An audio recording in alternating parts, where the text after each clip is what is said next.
सुप्रभात।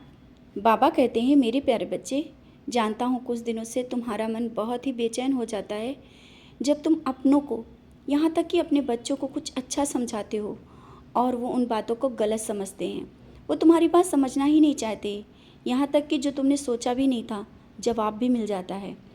इस कारण तुम्हारी चिंता और बढ़ती जा रही है और तुम सोच रहे हो कि तुमने जो सोचा नहीं था आज ये ऐसा क्यों हो रहा है, क्यों तुम्हारे साथ ही ऐसा हो रहा है।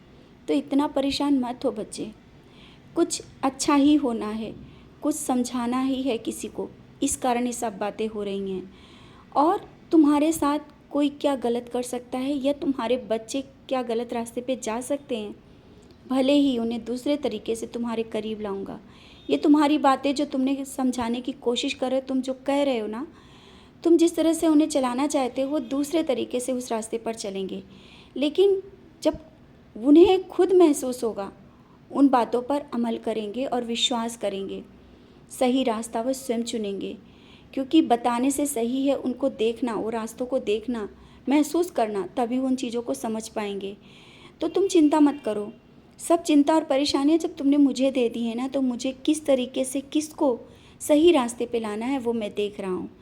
किसी अपने के लिए विशेष चिंता जो हो रही है, और तुम अपने लिए तो कम जीते हो, अपने लिए तो जीना ही तुमने छोड़ दिया है, सिर्फ दूसरों के लिए जीना। ये तो तुम्हारा भाव है ना, ये हर एक साईं भक्त के मन में जो जागता है मुझे बहुत आनंदित कर देता है। दूसरों के लिए दुआएं मांगना, दूसरों के लिए जीना, दूसरों के दर्द को ना देख पाना, ये तुम्हारा जो मन का भाव है ये सबसे अलग है। और इन भावों को शायद कोई क्या समझ पाएगा, जो साईं भक्त होगा वही समझ पाएगा। तो कुछ लोग ऐसे तुम्हारे करीब होंगे जो तुम्हें समझ पाएंगे।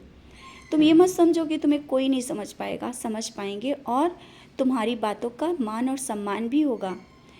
इन बातों को जो तुमने किसी से बताने की कोशिश की और जिसको किसी ने सुना नहीं ना, यही बातें, और अगर इसी तरीके से किसी और को समझाओगे, जो तुम्हें समझेगा वो तुम्हें समझ जाएगा।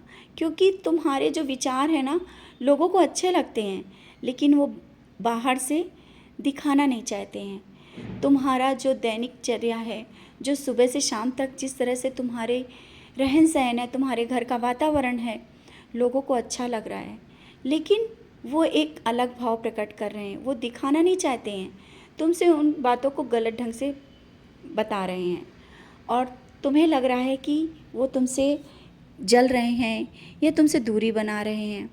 तो सच है, जब कोई सही रास्ते पे चलता है और दूसरा चल नहीं पाता है तो ये भावना आ जाती है, समझ रहे हो ना।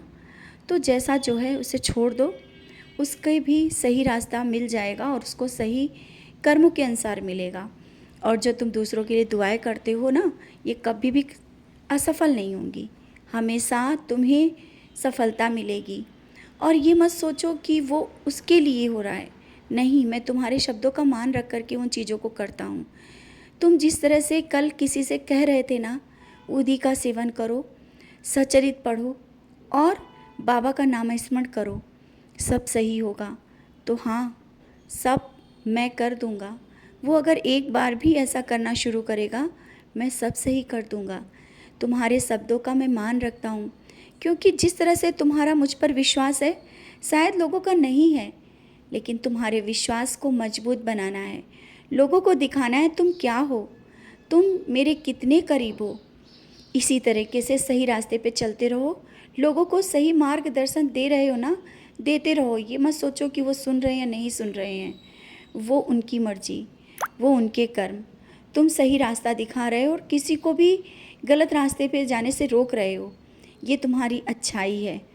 तो तुम अपना कर्म करो, अपना अच्छे से अच्छा काम करो। जहाँ तुम काम करते हो कुछ लोग विरोधी भी खड़े हो रहे हैं, तो उन विरोधियों के प्रति तुम जो निराश हो जाते हो ना कि ऐसा क्यों हो रहा है, होने दो। जहाँ अच्छाई होती है तो वहाँ बुराई भी होती है और बुराई का नाश भी होता है, अच्छाई की जीत होती है, हमेशा याद रखना। तो तुम जीतोगे, तुम सफल होगे सबके सामने। जिस प्रकार तुम चाहते हो कि तुम्हारे भाव आगे आए, तुम क्या करना चाहते हो प्रकट हो, वो होगा, सब कुछ होगा, लोग तुम्हें समझेंगे और बहुत कुछ मिल जाएगा। तुम्हारी तरक्की भी होने वाली है। जो तुम पद चाहते हो वो भी पद मिलने वाला है, क्योंकि अब लोग समझेंगे, तुम्हें समझेंगे और तुम्हारा सम्मान करेंगे। खुश रहो, मुस्कुराते रहो।